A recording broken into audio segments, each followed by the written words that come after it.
has issued a severe Jesus thunderstorm Christ. warning for Cherokee County in north-central Georgia, southwestern Gilmer Jesus. County in north-central Georgia, Gordon County in northwestern Georgia, western Pickens County in north-central Georgia, northeastern Barlow County in northwestern Georgia until 12:30 p.m. Eastern Daylight Time.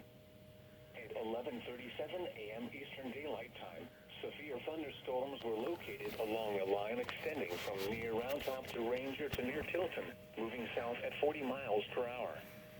Hazard, 60 miles per hour wind gusts. Source, radar indicated.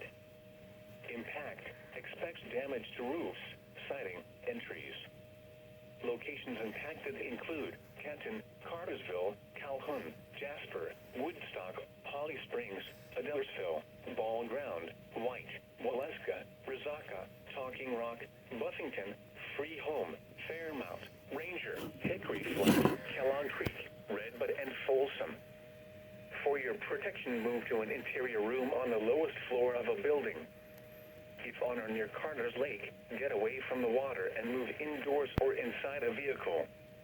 Remember, lightning can strike out to 15 miles from the parent thunderstorm. If you can hear thunder, you are close enough to be struck by lightning. Move to safe shelter now. Do not be caught on the water in the thunderstorm. If you see wind damage, hail, or flooding, wait until the storm has passed, and then call the National Weather Service toll-free at 1-866-7-634-466 or tweet us your report at NWS Atlanta.